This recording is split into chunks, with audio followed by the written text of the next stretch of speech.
The key was the first thing that told me. I'd carried it for 11 years and it had never once resisted. That morning it went into the lock and simply stopped, the way a word stops in your throat when you already know the answer. I stood on my own porch and tried again. Then I understood. They had rekeyed the door 3 days after we buried Tom. I didn't knock. I didn't call out. I just stood there in the cold with a bag of Tom's shirts I'd meant to donate, counting the small square windows in the door the way you count breaths when you're deciding not to fall apart. 11 years I had lived behind that door. A neighbor later told me the locksmith's van had been there at 2:40 in the afternoon, engine running in and out in under 20 minutes. My phone had a voicemail from Denise. Her voice was warm, the way a closed hand can look open. She wanted us to have a family conversation, she said. She thought it would be easier for everyone if we all sat down together and talked about the house. Easier for everyone. I noticed she didn't say for whom. I put the key back in my pocket. I did not cry on that porch. I had learned over a long time in that family that the people who make the least noise are usually the ones still holding something the others forgot about. They thought changing the locks was the end of it. It was the first mistake in a document Walter had signed 9 years before any of them ever read it. I was married into the Aldridges for 11 years, and for most of them I was seated but never asked. There is a particular skill to being present at a table and counted as scenery, and I learned it the way you learn a second language you never wanted. Slowly and then all at once. In public, Denise called me our Nora. She would touch my arm at church and tell people how lucky Tom was. At home, in the kitchen, decisions were made in the space above my head. Where the family would spend Christmas, what Tom should do about his job, his car, his health. I would set down the coffee and the conversation would close over the spot where my opinion might have gone. When Tom got sick, the family thinned out fast. I nursed him for 14 months. I learned the schedule of his medications better than I knew my own name, time to the quarter hour, taped inside the cabinet door. Garrett, his own brother, came to the house twice in those 14 months. Once to bring a card, once to ask gently whether Tom had thought about the estate. At the memorial, I read the printed program and counted 40 names. Cousins, a great aunt in Arizona, a golfing partner from 1994. 40 people the family wished to honor, and mine was not among them. I folded the program in half and put it in my coat, and I said nothing, because saying something would only have proven I'd expected better. I had learned to be furniture in that family. Furniture, it turns out, notices everything. They chose my own kitchen for it. That was the part I kept turning over afterward, that they sat me down to take the house inside the house itself, at the table where Tom and I had eaten 10,000 ordinary dinners. There were 4 of them waiting when I came in. Denise at the head, gracious, a folder squared in front of her. Garrett beside her in his good coat, the one he wore to showings. Pauline, Denise's sister, there to make it look like family instead of business. And a 4th chair I didn't recognize, a quiet man with a stamp and a book, a notary, already set up. Garrett did the talking. He was good at it. It was his job. He said the house was too much for one person now. He said selling would let everyone move on, let me start fresh somewhere smaller. As he spoke, a document slid across the table toward me and a pen was laid across it at a careful angle, pointing at the signature line. A quitclaim, giving up whatever I was thought to hold. I looked at the pen, I looked at the folder, then I asked the only question I had come prepared to ask.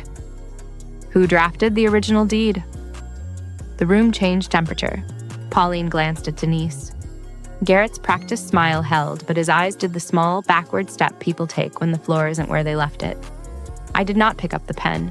I thanked them for the coffee that was mine, and I left. Garrett had already listed the house. He just hadn't checked whose name the county still recognized. Ruth Okafor had handled Walter's affairs for as long as the family had a lawyer at all, and she still kept an office above the old pharmacy, 2 flights up, the stairs creaking like they remembered everyone who'd climbed them. She was 68 and did not waste words. When I told her about the kitchen table and the pen and the notary, she listened without interrupting. And then she said, "Sit down, Nora. There are 2 things you should hear." The first was this. Years ago, when Walter was still alive, there had been another meeting like the one I just described. A paper pushed toward me then too, a quitclaim, my name typed neatly at the bottom. The family believed I had signed it. They believed the door had closed on me a long time ago. But I had refused, quietly, and Walter had backed me, and the paper had gone into a drawer and never been filed. For 9 years it had sat there, unrecorded, meaning nothing. Whatever Garrett thought he was building on, it stood on air. The second thing was a file. Ruth crossed to a cabinet, worked a small key, and drew out a folder Walter had left in her care with written instructions to keep it sealed until someone came asking the right question. The deed, the real one, recorded at the county, page 187, exactly as filed. She set it on the desk between us and turned past the first sheet and the second to the third page. She smoothed it flat with 2 fingers. Then Ruth looked up at me over her glasses and said the sentence that changed everything. Walter didn't leave the house to his sons. Ruth read it to me slowly, the way you read something you want a person to carry out of the room intact. The clause was 3 sentences long, near the bottom of the 3rd page, dated 9 years before, with Walter's initials pressed into the margin beside it. It did not speak of the heirs. It did not speak of the sons or the family or the surviving spouse of. It named me, Nora, by name spelled correctly the way most of them never bothered to spell it on a card. No sale of the property was valid without my written consent. And should Tom pass before me, the house did not scatter into the bloodline. It came to me, only me. Beneath the recorded language, Ruth had kept a second page, Walter's own hand, uneven and slanting. The reason set down in plain words. He wrote that he had watched who showed up. He wrote that a house should belong to the person who stayed in it. He wrote that he was sorry he could not say this out loud while he was living, because he knew what it would cost the peace at the table, and he had never been brave about the table. I sat with the folder open and did not say anything for a while. I had spent years learning not to expect to be seen. Being seen, it turned out, was heavier than I'd guessed. I pressed my thumb once against his initials, the small, dry ridge of them, and let it go.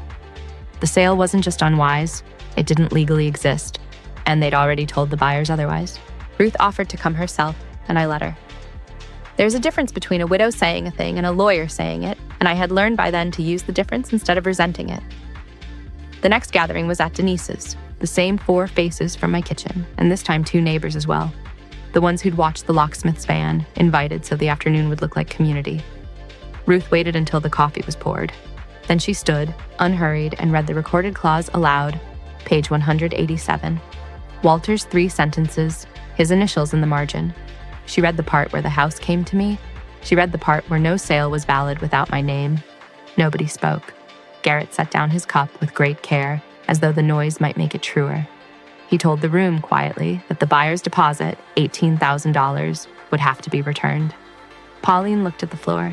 Denise's face, which I had only ever seen composed, did a thing I won't describe cruelly, because there is no dignity in describing it. Something went out of it. I did not raise my voice. I told Denise she was welcome to the guest room while she sorted out where she would go, on my terms, in my house, for as long as she was decent about it. Later, one of the neighbors, without being asked, reprinted the memorial program and slipped it into my mailbox. 41 names now, mine added in the same plain type as the rest. Denise didn't take the guest room, but she stopped pretending I wasn't there. I changed the locks myself, not out of fear this time, and not to keep anyone out, just because the choosing of it belonged to me now and I wanted my hands on it. The locksmith offered to do the whole thing.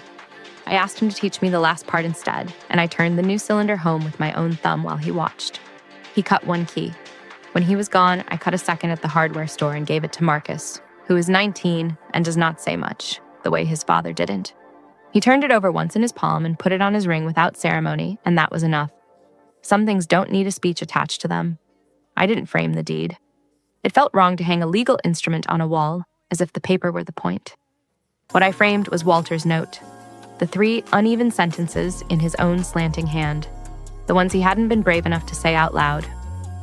I hung it on the short wall by the front door, at eye level, where you can't help but pass it coming in. 12 years now, in this house. 1 more than when the key first refused me. I stood on the porch the evening it was done and fit the new key to the new lock, half expecting the old resistance out of habit. It turned on the first try, clean and quiet. I left Walter's note by the door, where everyone who enters has to walk past the truth on their way in.